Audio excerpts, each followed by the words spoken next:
안녕하세요. 예, 반갑습니다. 선생님들 굉장히 많으시네요. 이렇게 많은 경우가 사실 오랜만에 보거든요. 놀랍습니다. 자, 오늘 그 주제가 그 교회학교 교사 선생님들의 직분의 역할과 보람이라는 주제를 가지고 이야기를 좀 해보려고 하는데요. 저는 그 특수교육과에서 지금 학생들을 가르치고 있어요. 그 특수교육과가 뭔지는 아시죠? 예, 장애를 가지고 있는 우리 아이들을 가르치는 그런 학과입니다. 그래서 제가 이제 은혜를 드리기는 어렵고요.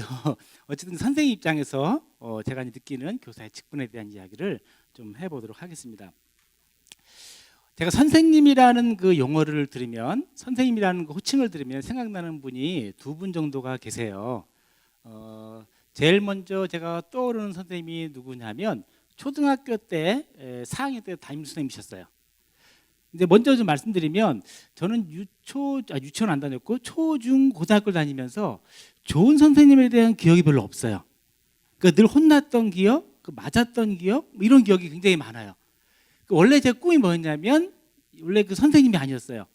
원래 꿈은 이제 그림을 그리고 싶었었거든요. 그런데 그 그림에 대한 꿈을 포기하게 된 것도 선생님 덕분이에요. 선생님이 지나가시는 말로 초등학교 때 포스터 그리는 시간이 있었거든요. 근데 정말 너무 열심히 그렸어요. 그림이 워낙 좋아가지고. 근데 선생님 지나가시면서 그게 포스터냐 만화지? 이렇게 딱 던지고 가시더라고요. 근데 굉장히 그게 상처가 됐어요. 그리고 제가 집이 굉장히 어렵게 좀 컸거든요. 그러다 보니까 미술 시간을 제일 좋아했지만 준비물을 거의 해간 적이 없었어요. 그런데 이제 고등학교 때 선생님께서 엄청 혼을 내셨어요. 준비물을 안 해왔다는 것 때문에. 그래서 이제 그 순간 저는 이제 미술에 대한 걸 다 접었죠. 그리고 포기를 했고, 그리고 선생님이 될 거라는 생각은 한 번도 해본 적이 없었어요. 왜? 선생님에 대한 이미지가 좋은 게 거의 없었기 때문에 그래요. 초등학교 때도 보면 늘 차별을 당했던 느낌이 들어요.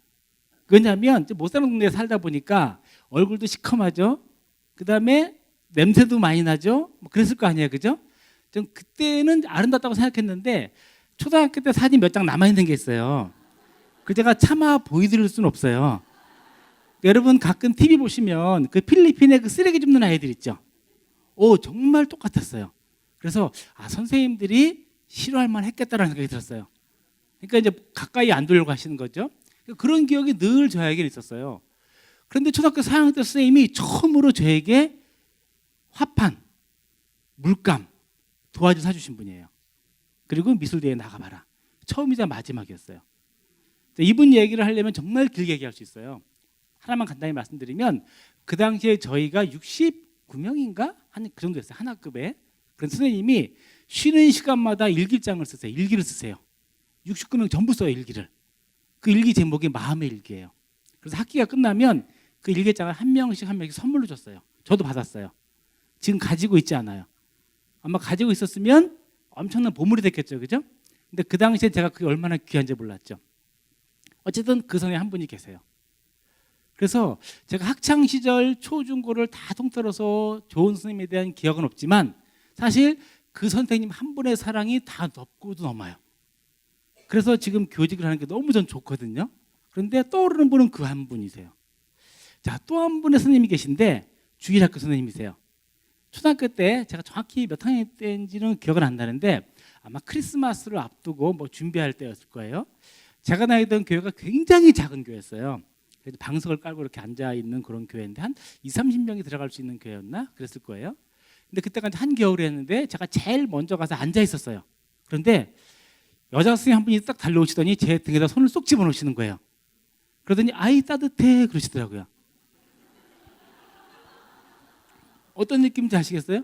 근데 그게 지금도 잊혀지지 않아요. 왜냐하면 나처럼 냄새나고 더럽고 다 멀리하고 싶은 아이인데 그 아이 등에다 손을 쏙 집어넣고 아이 따뜻해라고 말씀해 주시는데 가슴까지 와닿는 거예요. 그게 야, 선생님이 나를 사랑하시는구나.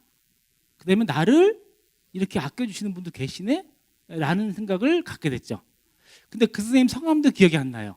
얼굴도 기억이 안 나는데 그 따뜻한 손길은 기억이 나요. 그래서 인생을 살면서 그렇게 한 두세 손가락에 꼽을 정도밖에 없어요. 좋은 선생님이. 그런데 지금 제가 선생님을 하고 있고 교직이 너무너무 좋아요. 아마 여기 지금 교회 학교에도 어떤 아이들은 저와 같은 심정으로 선생님들을 만나는 아이가 있을지 몰라요. 겉으로 표는 안 내지만 그렇지만 그 아이가 나중에 시간이 지나서 10년, 20년, 30년 지나서 선생님의 손길을 기억할 수도 있겠죠. 자, 그래서 이 교사의 직분이라고 하는 것이 굉장히 위대해요. 위대하면서도 그리고 두렵기도 하죠. 왜?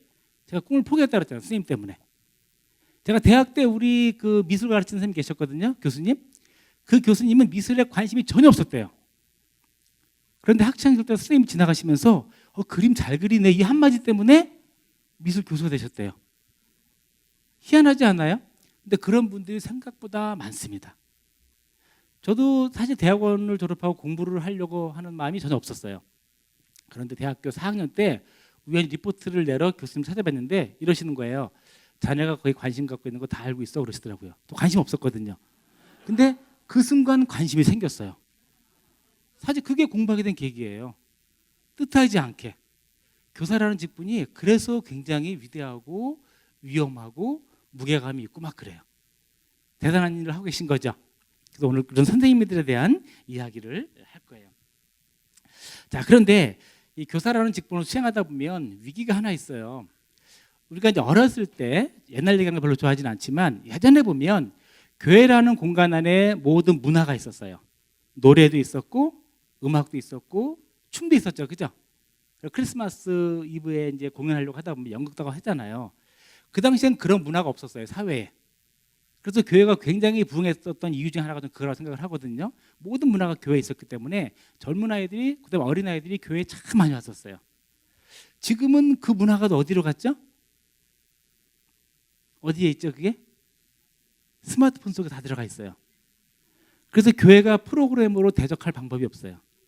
우리가 아무리 재미있게 해도 스마트폰이 훨씬 더 재미있게 아이들을 끌어가요. 그렇게 생각하지 않으세요? 자제분 키워보고 계신 분들 아시겠죠, 그죠? 스마트폰 속에 모든 것이 들어있기 때문에 사실은 어떤 걸로 해도 아이들의 관심을 끌기가 굉장히 어려워요. 그죠? 제가 이제 덕천교회를 한번 갔었는데 장로님께서 오래전 얘기예요. 한 10년 전 이야기인데 그 장로님께서 그런 말씀 하시는 거예요. 정말 큰일이에요. 뭐가 큰일이에요, 장로님? 요즘 젊은 청년들이 템플 스테이를 간대요. 템플 스테이 뭔지 아세요? 절에 가서 하룻밤 자고 이렇게 하는 거잖아요. 그걸 많이 간대요. 청소년도 많이 간대요. 기독교 청소년들이. 이걸 어떻게 했으면 좋겠냐라고 이렇게 말씀하시더라고요. 왜 갈까요? 왜 갈까요, 선생님? 왜 가죠? 싫어. 쉬러 가신대요. 부모님 따라서. 부모님 따라서. 핵심적인 말씀을 해주신 거예요. 쉬러 간다라고 말하죠, 그죠? 사실은 이게 불교가 템플 스테이를 문화라는 옷을 입혔어요, 여기다가. 그러니까 사람들은 그걸 종교라고 생각하지 않고 그러니까 문화 행사라고 생각을 해요. 그리고 말씀하셨던 것처럼 뭐 하러 가는 거예요? 쉬러 가는 거죠. 그러니까 실제 우리들도 다 그렇지만 현대에 사는 우리 모두들은 어떤 정보나 자극에 과부하 걸려 있어요. 너무나 많은 정보를 얻고 있는 거예요. 그 사람은 본능적으로 쉬고 싶어요, 그죠? 근데 어디 가면 쉴 수 있죠? 여기서 제가 이런 질문을 왜 하죠? 교회에서? 템플스테이 하는 이유는 그 절들이 산 속에 있잖아요. 그러니까 사람들이 그걸로 가는 거예요. 자, 제가 이 말씀을 왜 드리냐면 우리가 예전처럼 어떤 오락이나 재밌는 프로그램으로 아이들을 끌기가 참 어려운 시대가 됐어요. 그죠? 너무나 많은 것들이 세상 속에 있기 때문에 경쟁할 수가 없어요. 그래서 다시 뭐로 가야 돼요? 본질로 돌아가야 돼요. 아까 쉬러 간다고 말씀하셨잖아요, 그죠? 그 쉰다는 건 여러 의미가 있죠, 그죠? 몸을 편하게 쉰다는 것도 있지만 정신적으로 좀 쉬고 싶다 이런 것들도 있고 해서 바로 그 본질로 돌아가야 돼요. 아이들이 무엇을 원하는가 아이 하나하나 눈을 쳐다보고 아이에게 다가서야 돼요. 제가 보기엔 그게 앞으로 우리 교회 학교의 미래가 아닌가 그냥 개인적으로 그렇게 생각을 해봤어요. 자, 어쨌든 그런 위기 속에 우리가 있다라고 하는 거고요. 그래서 다시 우리 교회 학교는 좀 더 본질로 돌아가서 아이 하나하나를 바라보자. 그래서 오늘 그 얘기를 하려고 해요. 자, 그래서 이제 이 주제 안에서 작은 주제가 뭐냐면 우리 교사, 교회 학교의 교사라는 직분의 본질은 도대체 뭘까를 한번 이야기해 보려고 해요. 자, 이걸 알려면 우리 아이들에 대한 걸 떼어놓고 생각할 수 없죠. 그죠? 아이들이 어떤 존재인가를 생각하다 보면 교사가 무엇을 해야 될지 우리가 떠올릴 수 있을 거라는 생각이 들어요. 혹시 제 강의를 전에 들으신 분은 안 계시죠? 없으실 거예요. 같은 말을 하기 때문에 그래요. 자, 우리 그 아이들이란 존재를 제가 몇 가지로 늘 말씀드리는 게 있어요. 자, 첫 번째, 아이들은 그 보물을 찾는 존재다라고 생각을 해요. 무엇을 찾는 존재라고요? 보물을 찾는 존재다라고 생각을 해요. 아까도 보니까 어떤 쌤이 아기를 이렇게 안고 오셨더라고요. 어디 계세요? 아까 아기 안고 계신 분이 계시던데. 저 뒤에 어디 위에 올라가셨어요? 저기 계시는군요. 그 예배 중에 아이들 보면 아이가 가만히 있나요? 막 움직이나요? 움직이죠. 계속 움직이죠. 집중하지 않죠. 여러분 아이들 손잡고 길을 걷다 보면 엄마 손을 잘 잡고 따라오나요? 잘 안 따라오죠. 중간에 자꾸 다른 길로 새지 않아요? 왜 그럴까요? 왜 그러죠? 결혼하셨어요 혹시? 안 하셨어요? 그럼 모르시겠네요. 선생님 결혼하셨어요? 안 하셨어요? 우리 제자들 중에 좋은 처자들이 많이 있는데 진짜 괜찮아요. 왜 아이들은 자꾸 딴 데로 셀까요? 호기심 때문에 아닐까. 그렇죠. 너무 잘하시네요. 아이들은 호기심 덩어리죠. 궁금해서 견딜 수가 없어요. 지나가는 벌레, 그 다음에 뭐 돌멩이, 비, 모든 게 궁금하지 않아요? 그래서 아이들은 끊임없이 움직여요. 제가 교육한 사람 입장에서 보게 되면 그게 그렇게 아름다울 수가 없어요. 그래서 저는 아이들이 움직이고 막 산만한 걸 보면 뭐 정신 사납다가 아니라 굉장히 예뻐 보여요. 살아있는 거예요. 아이들이 가만히 집중하고 있으면 그게 뭐예요? 그건 문제예요. 그 큰일 날 일이에요 사실은. 아이들은 에너지 덩어리죠. 호기심 덩어리예요. 이제 뒤에 설명드리겠지만 요즘 아이들의 가장 큰 위기가 뭐냐면 호기심을 잃어버렸다는 것이 가장 큰 위기예요. 역설적으로 그래요. 자, 아까 제가 질문 드렸지만 엄마들이 아이 손을 잡고 갔다 보면 자꾸 딴 데로 가서 계속 혼나면서 가요. 그거는 뭐 때문이다? 호기심 때문이다. 궁금한 거예요. 저는 그걸 어떻게 이제 제가 이렇게 나름대로 정의를 했냐면 하나님과 숨바꼭질한다고 저는 생각을 해요. 그러니까 하나님이 굉장히 많은 걸 창조하셨죠. 눈에 보이는 것도 창조하셨고 보이지 않는 것도 창조하셨죠. 그죠? 그런데 아이들은 그걸 온전히 느끼는 존재예요. 그래서 제가 생각하는 충만한 삶의 전형은 어린이들인 것 같아요. 모든 게 새롭잖아요. 그래서 여러분 어린 시절을 돌아보면 시간이 빨리 갔어요? 천천히 갔어요? 어린 시절. 헷갈리죠? 뭐라고 답을 해야 되지? 거꾸로 생각하시면 돼요. 자, 나이가 들수록 시간이 빨리 가요? 천천히 가요? 빨리 가죠. 그리고 어렸을 때 어땠어요? 천천히 갔죠. 왜 천천히 갔을까요? 우리 뇌는 의미 있는 것만 기억을 한대요. 하루 중에서. 그죠? 우리가 나이가 들면 시간이 빨리 가는 이유는 뭐냐면 하루 중에 의미 있는 게 별로 없어요. 딱 그날이 그날이야. 그러니까 1년도 막 하루 같지 않아요? 놀라울 정도로 빨리 지나가죠? 새로운 게 없는 거예요. 그러니까 머리에 기억나는 게 없죠. 그런데 아이들은 왜 하루가 길어요? 모든 게 새롭기 때문에 그래요. 그래서 어렸을 때 보면 어른이 되고 싶다는 생각을 하죠. 그런데 굉장히 오래 가죠. 20세까지는 시간이 안 가잖아요. 그죠? 그만큼 아이들은 충만한 삶을 살고 있는 거예요. 그러니까 어르신도 계시지만 장수하는 비결이 뭐예요? 어린아이의 눈으로 세상을 보시면 돼요. 그냥 스쳐 지나갔던 것들을 다시 보시면 돼요. 비가 오면 어떻게 집에 가나 이 생각하시잖아요. 근데 우리 어릴 때 보면 하늘에서 물이 떨어지다니 어떻게 이럴 수가 있지? 굉장히 궁금하지 않았어요? 그죠? 안 그러셨어요 여러분들은? 유년기가 없으세요? 자, 이게 어린아이들의 삶이에요. 그래서 어린아이들은 그런 존재예요. 궁금해하는 존재예요. 그리고 그 궁금해한다는 건 뭐냐면 하나님이 만들어 놓으신 이런 보물들을 찾는 거예요 아이들이. 자, 그럼 교사의 직분은 뭐겠어요? 그런 보물 찾기에 같이 동참하는 거예요. 제가 보기엔 그게 교사의 가장 중요한 직분 중에 하나예요. 야, 이런 것도 숨겨져 있네. 너무 재밌지 않니? 와, 이런 신비한 것도 있네. 너무 신기하지 않니? 물론 최고의 보물은 뭐겠어요? 하나님의 말씀을 찾는 거겠죠. 그죠? 자, 그래서 첫 번째 교사의 직분은 아이들이 하나님과 숨바꼭질하는 과정에 동참해서 세상에 하나님께서 숨겨놓으신 굉장히 많은 보물들을 같이 찾는 것이 교사의 직분이다라고 생각을 해요. 제가 너무 추상적인 얘기를 하나요? 저는 사실 굉장히 구체적인 이야기를 하고 있는 거예요. 저는 전공이 자폐성 장애 전공을 했어요. 제가 이 이야기를 하면 굉장히 긴데 단적인 예를 들면 제가 처음 가르쳤던 아이가 자폐성 장애에서 아주 심한 아이였었어요. 그러니까 엄마를 못 알아보는 아이예요. 근데 그 아이에게 제가 이제 말을 가르칠 때 어떻게 했냐면 그 서울에 가면 북한산이라는 계곡이 있어요. 거기를 일주일에 몇 번씩 데려갔어요.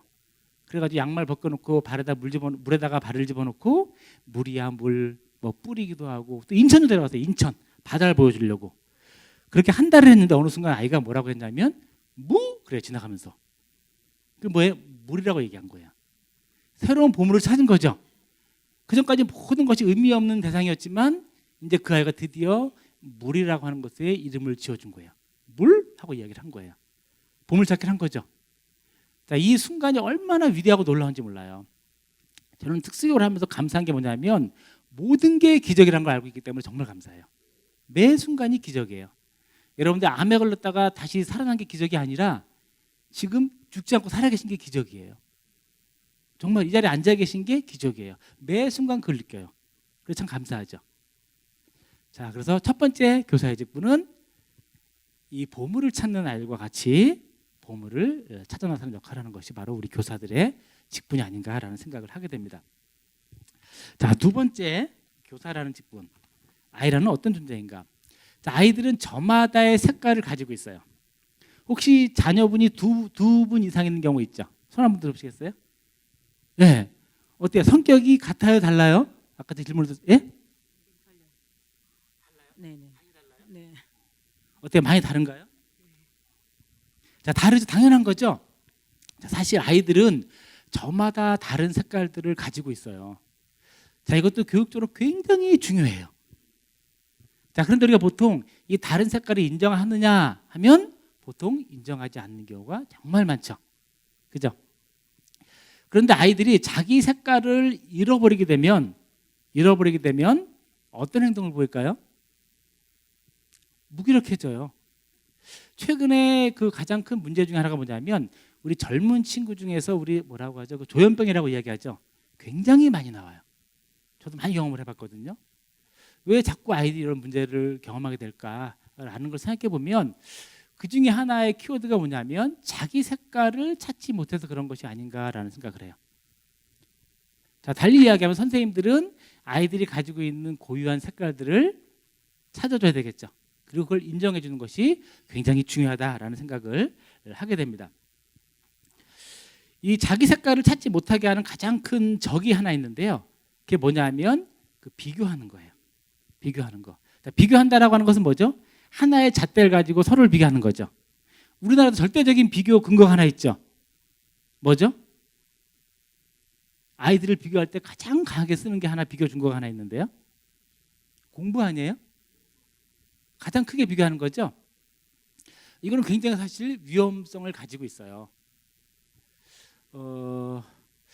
이 이야기도 하면 사실 끝이 없이 제가 이제 할 수 있는 것들이 있는데 저희 와이프 얘기를 제가 자주 들거든요. 와이프한테 굉장히 미안한 마음이 들긴 들지만 그래서 가장 옆에서 보고 있기 때문에 예를 들기 가장 좋기 때문에 제가 예를 들어요. 여러분 그런 말 들어보셨죠? 세상에서 제일 무서운 아이는 어떤 아이라 그러죠? 세상에서 가장 무서운 아이는 어떤 아이라 그래요? 옆집 아이라 그러죠? 어떤 의미인지 아시겠죠? 예전에 우리 딸이 와이프가 이제 피아노를 하나 사줬어요. 피아노를 가르쳐야겠다 싶어서 중고 피아노를 사줬단 말이에요. 그래서 피아노를 가르쳤어요. 그런데 불행하게도 아이가 피아노에 관심이 없는 거예요. 근데 와이프는 굉장히 많은 논리적인 걸 가지고서 피아노를 배워야만 하는 이유를 설명해 주더라고요. 그러니까 피아노를 일단 배우면 다른 악기를 배우기가 쉽다. 그다음에 공부하는 데 도움이 많이 된대요. 정서에도 함양이 되고 그다음에 혼자 외로울 때 피아노를 칠 수도 있대요. 그다음 속으로 좀 이해가 안 됐거든요. 외로울 때 혼자 피아노를 친다고? 근데 그 큰 걸 들고 다닐 수도 없잖아요. 꼭 집에 와서 거기서 쳐야 되는 거잖아요. 그리고 제가 뭐 알기로 우리 딸은 음악에 재능이 없어요. 그러니까 저를 닮아서 미술에 재능이 있거든요. 근데 와이프는 피아노라고 얘기를 해줘요. 어쨌든 간에. 자, 그런데 정말 큰일이 생겼어요. 우리 아랫집 아이가 따라서 피아노를 산 거예요. 한 달 뒤에. 그런데 더 큰일 났어요. 아랫집 아이는 피아노를 좋아하는 거예요. 그 저녁 먹을 때쯤 되면 피아노 소리가 들려오기 시작하는데 하루가 다르게 실력이 늘어가는 게 느껴져요. 그런 거 피아노 소리를 듣는 와이프의 표정은 어떻게 될까요? 어떻게 돼요? 점점 일그러지는 거예요. 갑자기 버럭버럭 딸한테 막 화를 내요. 화를 들어가도 공부 안 하고 뭐 하냐는 뭐 이런 얘기도 하기도 하고 막 그래요. 도저히 안 되겠다 싶어가지고 하루는 가족 회의를 해서 다 모이자. 차 한잔 마시면서 자, 오늘 이 자리에서 한 얘기는 반드시 들어주자. 약속하자. 우리 딸이 이야기하죠. 나 피아노 학원 가기 싫어. 그때 엄마가 이제 약속했으니까 어쩔 수 없잖아요. 알았어. 좋아. 그렇게 하자. 그럼 아까우니까 딱 한 달만 더 다녀보고 해보자. 이렇게 한 거예요. 그런데 그 다음날 학원에서 연락이 왔어요. 아이가 안 왔대요. 학원을. 1시간이 지났는데 보니까 복도에서 앉아있더라고. 혼자. 아파트 복도에서. 좀 무섭죠? 근데 이런 일이 저희 집에만 있는 게 아니에요. 굉장히 많이 이런 일들이 일어나고 있어요. 더 무서운 일이 일어났어요. 미술대회가 열린대요. 이건 우리 딸이 좋아하는 거잖아요. 미술대회에 참여를 했는데 혼자면 괜찮은데 동네 아줌마들과 같이 들어간 거예요. 그 우리 딸 친구들 있잖아요. 발표가 나왔어요. 제일 먼저 뭘 보겠어요? 우리 딸 이름이 없나 보겠죠. 와이프가 전막 노심초사하는 거죠. 저기 제발 있어야 되는데 이름이 있어야 되는데 없는 거예요. 그러니까 이제 와이프가 이제 여러 가지 얘기하더라고요. 뭐 시청에 어떤 문제가 있다, 심사위원회 문제가 있고 막 이런 얘기 하더라고요. 이제 그 다음에 찾기 시작하는 게 뭘 찾을까요? 같이 참가한 친구들 이름을 찾기 시작하는 거예요. 이 진짜 큰일이에요. 여기서만 누구라도 이름이 있으면 끝장나는 거예요 이제. 그런데 다행히도 같이 참가했던 아이들 이름이 하나도 없는 거예요. 그 와이프 얼굴이 너무 편안해지는 거예요. 저도 덩달아서 마음이 편안해졌죠. 자, 그걸 보면서 야, 이 비교하기라는 것이 참 무서운 거구나. 그냥 우리 아이만의 색깔이 있는데 이거를 우리가 무시하고 비교하기 시작하면 아이들은 그 순간 망가지겠구나라는 생각을 해요. 자, 제가 이 말씀을 왜 드리냐면 혹시 이제 아이들을 만나시면서 무심코 뚝 던지는 말 있잖아요, 그죠? 무심코 뚝 던지는 비교하는 말들. 얘를 앞에 두고 다른 애 칭찬하는 것도 비교하는 거죠, 그죠? 자, 그런 한마디가 한 아이를 죽일 수도 있어요. 그 사실은 굉장히 조심스러워야 돼요. 그래서 한 아이가 가지고 있는 고유한 색깔들 우리가 그대로 인정해 주는 것, 그것이 교사의 직분이 아닌가라는 생각을 하게 됩니다. 그다음에 세 번째는 자신의 달란트를 찾기 원하는 존재라는 거예요. 우리 아이들은. 자, 이거는 앞에 있는 자기 색깔과 비슷한 이야기인데요. 제가 예전에 고등학교 어디를 방문했었어요. 입시 때문에 방문했었는데 제가 이 예를 참 많이 들었어요. 여러분 혹시 폭풍이 지나간 다음에 그 논에 한번 가보신 적 있으시죠? 가본 적 있으세요? 없으세요? 그러면 벼들이 어떻게 돼 있죠? 이렇게 쓰러져 있죠. 그렇게 애들이 쓰러져 있는 거예요. 고등학교를 갔는데. 제가 이제 지금도 그 장면이 생생하게 기억이 나는데 이게 창문 너머로 쭉 보면서 쭉 지나갔는데 애들이 전부 다 한두 반의 문제가 아니더라고요. 전 특수교육을 했기 때문에 그 이해가 안 되는 거예요. 저는 제가 교사 생활을 할 때 우리 반에 말하는 애가 아무도 없었어요. 그러니까 올 때부터 갈 때까지 늘 독백을 했거든요. 혼자 안녕하세요 인사하고 뭐 잘 지내니 인사하고 이거 어떠니 인사하고 갈 때 잘 가라 인사했단 말이에요. 그런데 야, 이거 말을 못하는 아이들도 아니고 혼자 학교에 와 있는 아이들인데 왜 다 저렇게 쓰러져 있지? 라는 생각을 했었어요. 왜 그럴까요? 자기 달란트를 못 찾은 거죠. 그죠? 자기 존재 가치를 못 느낀 거잖아요. 그죠? 참 큰일 났다. 그래서 그때부터 제가 재능 기부를 다니기 시작했어요. 진로에 대한 고민이 있으면 제가 찾아가서 그 재능 기부를 해줘요. 너의 달란트가 뭔지를 한번 같이 찾아보자라는 걸 하거든요. 자, 그때 어떤 아이들의 얘기를 잠깐 해드릴게요. 6명의 아이를 데리고 오셨어요. 선생님 한 분이 소개를 받아가지고 이제 요청이 오신 거죠. 설명해 주시는데 공통적인 특성이 뭐냐면 가난하다. 공감되는 부분이다. 저도 못 살았었으니까 공부 못한다. 저도 공감되는 부분이에요, 사실은. 그 다음에 말썽 많이 피우는데 그건 공감이 잘 안 돼요. 제가 말썽 많이 피우진 않았거든요. 근데 어쨌든 간에 못 살고 그 다음에 공부를 못하고 말썽을 많이 피우는 아이라고 하시면서 6명의 아이를 데려오셨어요. 위센터로 데려갔죠. 이제 쭉 이야기를 했어요. 근데 첫 번째 아이에게 너는 그 학생은 잘하는 게 뭐예요? 물어봤어요. 그랬더니 그 친구 하는 말이 뭐냐면 멍 때리는 거라고 했어요. 첫 얘기였어요. 멍 때리는 겁니다. 그러더라고요. 근데 멍 때리는 거? 그런데 멍 때리는 거래요. 그런데 정말 멍을 때리고 있어요. 그러니까 저를 보고 있는데 저를 보고 있는 게 아니에요. 그런 시선 보신 적 있죠? 쳐다보고는 있지만 나를 통과해서 뒤에 뭔가를 보는 듯한 표정이 있죠? 그걸 저를 보고 이렇게 보고 있는 거예요. 그러니까 눈은 뜨고 있지만 뜨고 있는 게 아니고 나를 보고 있지만 보고 있는 게 아닌 거예요. 그러니까 정말 달나라가 있더라고요. 제가 그 당시 1시간 반인가 2시간 넘게 상담을 했단 말이에요. 나중에 알고 봤더니 그 아이의 원래 꿈이 있었대요. 그게 뭐니? 디자이너래요. 디자이너. 제가 또 그림하고 싶었던 사람이잖아요. 우리 막내인 디자이너 하거든요. 막내는. 근데 물어봤어요. 아, 그렇구나. 자, 그럼 내가 질문 하나 해볼게. 디자이너라는 직업은 창의적인 직업이니 아니면 아주 틀에박힌 직업이니 어떤 직업 같아요? 창의적인 직업이죠, 그죠? 두 번째 질문을 했어요. 그럼 창의적인 직업에 종사하려면 창의성이 중요하잖아요. 그럼 이 창의성이라는 것이 정신없이 바쁠 때 나올까 아니면 여유 있을 때 나올까 이렇게 물어봤어요. 언제 창의성이 나와요? 여유 있을 때 나와요. 자, 그럼 멍 때린다는 건 그건 뭐예요? 재능이에요, 재능. 그리고 너는 천부적 재능을 가지고 태어났다. 제가 거짓말한 게 아니라 진짜 그래요. 너는 재능이 있다. 원래 이렇게 멍 때리면서 새로운 아이디어가 나오는 거거든. 넌 정말 재능이 있어. 그랬더니 얘가 눈이 어떻게 돼요? 조금씩 돌아오는 것 같은 거예요, 느낌에. 그래서 그때 느낌이 뭐였냐면 이 아이들이 가지고 있는 달란트를 찾아주지 못했구나. 부모님이든 선생님이든. 그래서 그때 그걸 정말 크게 느꼈어요. 두 번째 아이는 왜 거기 끌려왔는지 아세요? 걔는 꿈이 너무 많은 게 문제래요, 자기 스스로. 그리고 엄마한테 매일 혼을 난대요. 쓸데없는 생각하지 말라고. 뭐 음악가가 되고 싶었다 그랬다가 선생님이 되고 싶었다 그랬다가 끊임없이 얘기하나 봐요, 꿈에 대해서. 그런데 그 두 번째 애가 제가 상담 끝나고 갈 때 한 얘기가 있었어요. 교수님, 왜? 지금까지 하신 얘기를 우리 엄마가 좀 들었으면 좋겠어요 그러더라고요. 그래서 그 다음에 제가 이제 부모 교육을 많이 갔어요. 그 아이 진로에 대해서. 자, 그걸 보면서 아이들은 다 달란트를 가지고 있구나. 그런데 우리가 그거를 못 찾고 있구나. 아마 여기 교회 학교 오는 아이들 중에서도 나름대로 자기 달란트가 뭔지를 몰라서 답답해하는 아이들이 있을 거예요. 그런데 이 답답함을 좀 지나가면 어떤 반응을 보이냐면 아이들이 그냥 다 모른다고 대답해버려요. 하고 싶은 게 뭐니? 몰라요. 뭘 잘하니? 몰라요.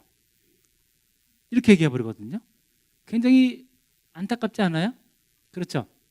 그래서 이 교사 직분의 또 하나 중요한 역할은 뭐냐면 아이들이 가지고 있는 그 달란트, 하나님께서 주신 그 달란트를 잘 찾아내는 게 굉장히 중요한 또 하나의 직분이 아닌가라는 생각을 하게 돼요. 근데 여러분들 아이들 보면 아이들 하나하나의 달란트가 잘 보이세요? 잘 보이세요? 우리의 달란트도 안 보이는데 뭐 그게 보일까 이런 생각하시는 분도 계실지도 모르겠는데 잘 안 보이죠? 우리 아이 달란트 잘 안 보이죠? 우리 아이 얘기를 잠깐 꺼낼게요. 우리 아이가 고 중3 때 2주를 학교를 안 갔어요. 굉장히 멋있는 말을 했어요. 아빠, 내가 왜 가야 시대 왕 이름을 외워야 해? 그러면서 안 가는 거예요. 그래서 대안학교 선생님께 얘기했더니 와, 용기 있는 아이라고 얘기하더라고요. 용기 있어 안 가는 게 학교 가기 싫었던 거예요. 그 보름을 학교 안 가는 거예요. 보름을. 자, 그런데 이제 와이프는 뭐 굉장히 힘들어했죠. 저도 그럼 알았어, 괜찮아라고 얘기는 했지만 괜찮지 않죠. 아이가 학교 가지 않는데. 자, 그런데 우리 딸이 왜 고민을 했냐면 우리 딸은 어릴 때부터 관심을 가지고 있는 게 동물이에요. 그래갖고 우리 딸 때문에 동화뱀도 4마리를 키워봤고 앵무새도 키워봤고 지금도 쥐 1마리 키우고 개 2마리, 그저께도 어디서 장수풍뎅이가 뭔가 주워와가지고 또 살다가 어제 죽었어요. 그래갖고 아침에 갖다 묻어줬어요. 뭐 달팽이 안 키워본 게 없어요. 어릴 때부터 그랬어요. 지나가다 이렇게 개구리가 밟혀 주는 경우 있죠. 차에 깔려가지고 그럼 그 둘 막 뛰어와요, 제 엄마한테. 엄마 개구리라 그러고 여자아이인데 지금도 지렁이 만지고 놀고 막 그러거든요. 고등학교 2학년인데 그래요.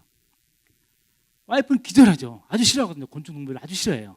개도 싫어해요. 그러니까 매일 또 싸우는 거야. 제가 그랬죠. 이건 달란트다. 이건 우리 딸이 가지고 있는 중요한 달란트다. 근데 와이프는 믿지 않아요. 자, 엄마들이 자주 하는 말이 하나 있어요. 쓸데없는 짓 하지 말라는 얘기 많이 하거든요. 지금 이제 진로 교육 시간이 아니기 때문에 이 얘기를 길게 할 수는 없지만 사실은 그 쓸데없는 짓이 아예 달란트예요. 아이들이 쓸데없는 짓 하는 이유가 있어요. 그걸 타고났기 때문에 그래요. 그 하나님 주신 재능이에요. 그런데 왜 그걸 쓸데없는 짓이라고 얘기하는지 아세요? 자, 달란트가 그 재능이 재능으로 보이려면 그 재능이 어떻게 쓰이는지가 알아야 돼요. 여러분 피아노 치세요 혹시? 자, 피아노를 잘 치는 아이가 있으면 직업이 딱 연결이 되는 게 있죠. 뭐가 연결이 돼요? 피아니스트. 요리를 잘하면 요리사. 뭐 머리를 잘 깎으면 그 헤어 드레스라고 하나요? 이렇게 할 수 있죠. 자, 그런데 문제 뭐냐면 우리가 가지고 있는 직업에 대한 지식이 거의 없다는 거예요. 몇 가지나 여러분 직업에 대해서 알고 계실 것 같아요? 20개를 안 넘어가요. 그러니까 이제 아이들이 뭔가 행동을 보일 때 그 20개도 안 되는 직업과 맞춰보는 거예요. 이게 이 직업이 될까? 이 직업이 될까? 이 직업이 될까? 거기 안 맞으면 뭐가 돼요? 다 쓸데없는 짓 되는 거예요.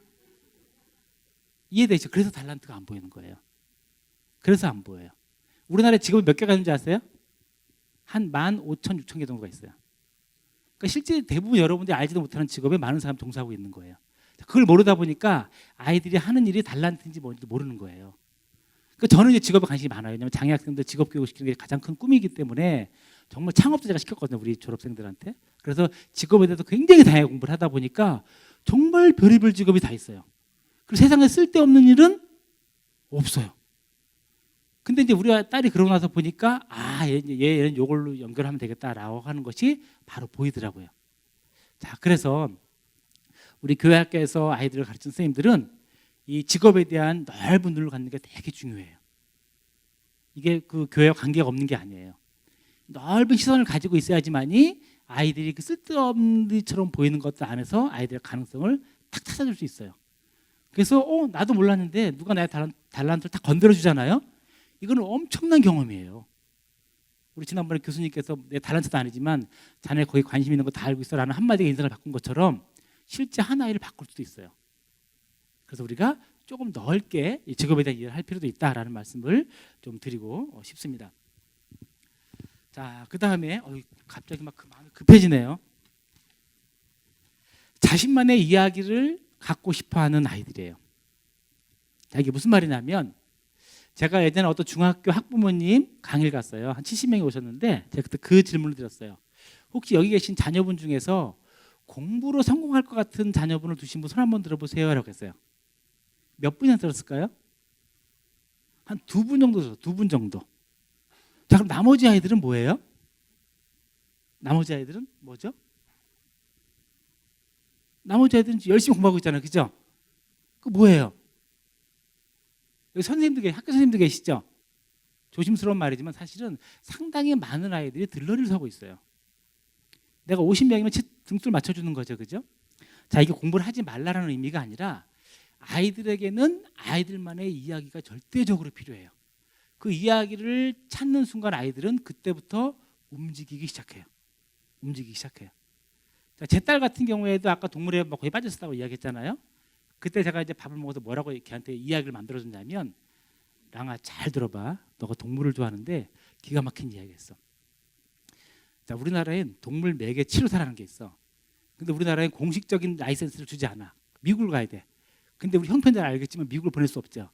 그다음에 너의 그 성적을 잘 알겠지만 외국 유학 가는 건 어렵지 않니? 그래서 어려워 사실은. 자, 그래서 어쨌든 국내에서 공부를 해야 되는데 이 동물을 가지고 하시는 게 뭐가 있을까? 근데 아빠가 특수교육을 하지 않니? 너 특수교육을 해라. 그러니까 장애를 가지고 있는 우리 아이들을 가르치는 선생님이 되라. 자, 그런데 너가 특수교사로서 동물을 좋아하게 되면 동물을 잘 끌어들여서 동물 매개 교육을 할 수 있다. 이렇게 설명해 줬어요.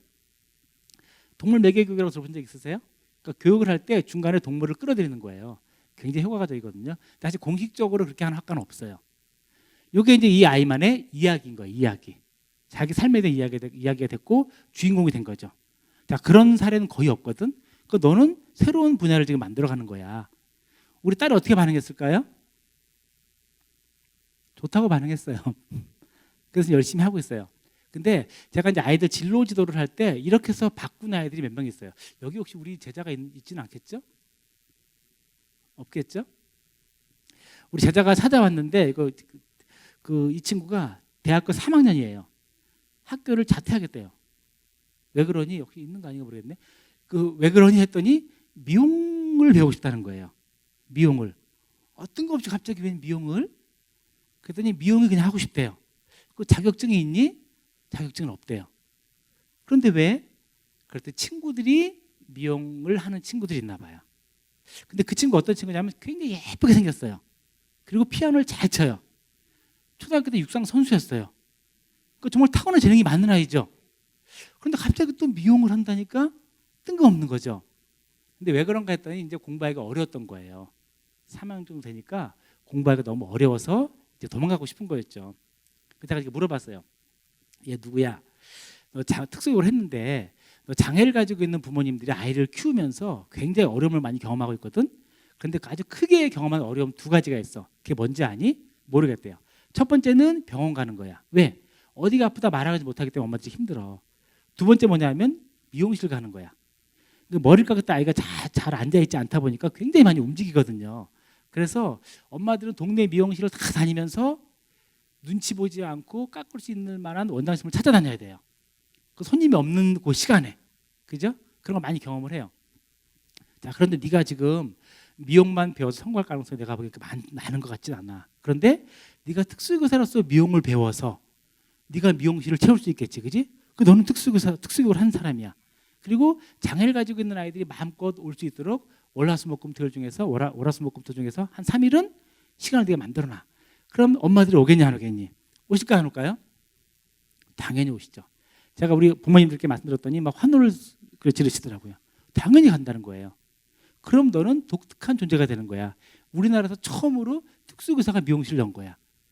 그리고 미용 공부를 더해서 장애를 가지고 있는 아이가 자기 관리가 잘 안 되는데 자기 관리를 잘 못하는 아이들이 가장 좋은 헤어스타일이 뭔가를 공부해봐. 그럼 너는 독보적인 존재가 되는 거야 라고 설명해 줬어요. 그 이후로 열심히 해요. 지금 실습도 갔다 왔거든요. 자, 이거 뭐냐면 상황은 바뀐 게 없잖아요, 그죠? 그런데 자기만의 이야기를 만들어주고 거기에 주인공이 되게 해주는 거예요. 그게 아이들에게 자기만의 이야기를 선물해 주는 거거든요. 그럼 그때부터 아이들은 움직이기 시작해요. 그래서 아마 여러분들 만나고 있는 아이들도 자기만의 이야기를 갖고 싶어 할 거예요. 그래서 선생님들이 그 이야기를 만들어줄 수는 없겠지만 그 이야기를 만들어가는 과정에서 함께 힘을 보태시고 또 함께 이야기를 만들어간다면 아이들은 훨씬 더 잘 성장할 수 있지 않을까 이런 생각을 하게 됩니다. 자, 시간이 거의 다 됐어요. 빨리 하도록 하겠습니다. 자, 그 다음에 아이들은 보고 배우는 존재라는 말씀을 드리고 싶어요. 아이들은 듣고 배우는 게 아니라 어떻게 배운다고요? 보고 배우죠. 아무리 말해도 소용이 없어요. 결국 본대로 아이들은 행동을 하죠. 그래서 제가 부탁드리고 싶은 것은 이 교회학교 선생님들 간에 정말 끈끈한 사랑과 신뢰를 보여주는 것이 아이들에게는 굉장히 좋은 교육이 아닌가라는 생각을 하게 됐고요. 그 다음에 선생님들의 그 말 한마디가 아이들의 인생을 바꾼다는 말씀을 제가 아까 드렸었죠. 그렇죠? 여러분도 그 유행가 가사를 듣다 보면 평소엔 그냥 지나가는데 어느 순간 막 꽂힐 때가 있잖아요. 저게 모두 내 이야기 같고 어떻게 내 마음을 저렇게 잘 이해하고 그 글을 썼을까라고 느낄 때가 있죠. 그건 그런 시기가 있기 때문에 그래요. 그런데 그 시기가 언제인지 아무도 알 수가 없어요. 그게 유아 시기일 수도 있고 초등학교 때일 수도 있고 아니면 지금 청년기일 수도 있어요. 그래서 우리 선생님들은 항상 어떤 말을 해야 될까요? 아이들을 살릴 수 있는 말을 하는 것이 굉장히 중요하다라는 말씀을 좀 드리고 싶습니다. 죄송합니다. 제가 오늘 속도 조절을 잘못했어요. 속도 조절 잘못해서 거의 반밖에 못했는데 시간이 이렇게 지나가 버렸네요. 자, 두 가지만 더 말씀을 드리고 제가 정리를 하도록 하겠습니다. 자, 하나는 뭐냐면 그 재미와 그 놀이를 추구하는 존재라는 말씀을 좀 드리고 싶어요. 자, 재미와 놀이 그러니까 좀 우습죠. 여러분 놀이 그러면 어떤 이미지가 떠오르죠? 재미 그러면 그럼 이런 질문 드려볼게요. 제가 우리 동료 교수님께 여쭤봤어요. 예수님은 노는 걸 좋아하시는 분이에요? 아니면 너무 진지한 진지충이세요? 이렇게 여쭤봤어요. 아주 진지하신 분일까? 아니면 노는 걸 좋아하시는 분일까? 어떤 분인 것 같아요? 저 되게 궁금했거든요. 그게 어떤 분이신 것 같아요? 예수님은 목사님 예수님은 어떠신 분인가요? 만나본 적이 없어가지고 저도 만나본 적이 없어가지고 가끔 궁금하지 않아요? 그런데 왜 그 호린 잔치에서 그 물을 포도주로 바꿔주셨잖아요. 그래서 영을 아시는 분일 거라고 생각을 하시더라고요, 교수님들이. 그러니까 영을 좀 아시고 이 즐거움을 좀 아시는 분이라고 그렇게 말씀하시는 것 같아서 저도 그럴 거라는 생각이 들어요. 자, 그런데 이 재미와 놀이라는 것이 생각보다 굉장히 중요해요. 앞으로 여러분 미래 사회의 키워드가 있거든요. 몇 가지가 있어요.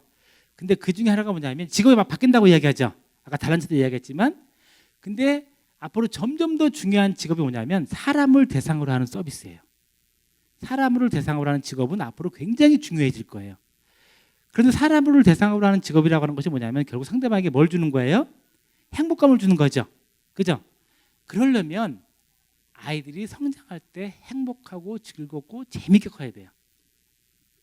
그래서 이 놀이라는 거, 특히 재미라는 것은 굉장히 전 중요하다고 생각을 해요. 여러분 창의성이 중요하다고 얘기했잖아요. 자, 창의성과 같은 말이 놀이래요. 놀이. 예를 하나만 두고 정리할게요. 여러분 그 종이 상자 같은 걸 하나 주고 아이에게 주면 아이는 그 종이 상자가 배라고 생각할 수 있겠죠. 그러다 하는 순간 지루해지면 뭐가 돼요? 집이 되기도 하고 순간순간 변하죠. 이게 창의성이에요. 그러니까 놀이 속에서만 그게 나타나요, 사실은. 그래서 아마 앞으로는 잘 노는 아이, 정말 즐겁게 잘 큰 아이들이 이제 좀 더 미래에는 굉장히 큰 일을 하게 될 거예요라는 생각을 하게 됩니다. 자, 마지막 하나 하고 정리할게요. 자, 아이들은 어떤 존재인가? 자, 마지막으로 사랑받고 싶어하는 존재죠. 자, 그런데 아이들만 사랑받고 싶어 할까요? 어른도 마찬가지죠. 제가 이제 특수학교에 있을 때 우리 옆반 선생님이 오셔서 막 우셨던 적이 있었어요. 그 선생님 왜 우세요? 했더니 자기 반 어떤 아이가 있는데 정말 사랑해 주려고 안아주는데 자꾸 튕겨낸다는 거예요. 자기를 상처받으신 거예요. 그 사실은 학생들도 그렇고 그 다음에 우리 선생님도 그렇고 누구나 다 어때요? 사랑받고 싶어하죠. 그런데 이제 우리 선생님들이기 때문에 아이들에게 사랑을 막 가울가울 수는 없잖아요. 그죠? 그래서 여러분 잘 아시겠지만 요즘 아이들이 그 부족한 것 없이 잘 크는 것 같고 뭔가 많이 누리고 있는 것 같지만 실제 안으로 들어가 보게 되면 극도로 외로워하는 것 같아요. 제가 만나본 많은 아이들이 그래요. 많이 소외되어 있고 비교당하고 있고 또 외로움을 느끼고 있고 그래서 진정한 사랑을 못 받는다는 느낌을 많이 받게 돼요. 그래서 자기의 모든 것을 어디에 쏟아부어요? 그 스마트폰에 다 쏟아붓고 있어요. 거기서 뭔가 위안을 찾는 거죠. 그렇지만 거기에서 진정한 사랑을 얻기는 어렵잖아요. 그렇지 않겠어요? 그래서 아까 제가 서두에 그 추운 겨울날 제 등에다가 손을 쏙 집어넣고 뭐 아이 따뜻해라고 했던 것처럼 물론 또 지금 그렇게 할 수는 없겠죠. 그죠? 뭐 손을 막 집어넣으면 큰일 나죠. 요즘 같은 경우에는 그렇게 하지 않으시더라도 어쨌든 간에 아주 소소한 작은 방법을 가지고 아이들에게 사랑을 표현하시고 말로 표현하시고 행동으로 표현하신다면 앞으로 한 10년, 20년 뒤에 시간이 지났을 때 그 아이들이 선생님들을 기억하면서 그래도 그 교회 학교 선생님 덕분에 내가 지금까지 잘 성장했구나 라는 생각을 하지 않을까 생각을 해요.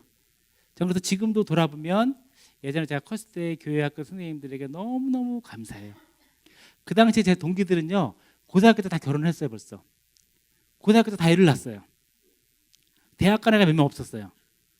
놀랍게도 그 교회에 다녔던 아이들만 제대로 성장을 했어요. 전 그게 간증이에요. 사실은 그게. 그리고 같은 교회 다녔던 언진이라는 여자애가 있는데 걔는 상골 다녔어요. 너무 집이 어려가지고. 근데 몇 년 전에 전화가 왔어요. 혹시 너 경면 누구 아느니? 그랬더니 맞는데 누구세요? 나 언진인데 알겠니? 너 언진이? 옛날에 그 교회 언진이? 어떻게 지내니? 특수교사가 됐대요. 그래서 책에서 제 이름을 보고서 전화를 한 거예요. 혹시 맞나 싶어가지고. 근데 그 친구하고도 그 교회에서 크리스마스 연극을 막 했던 그런 친구였었거든요.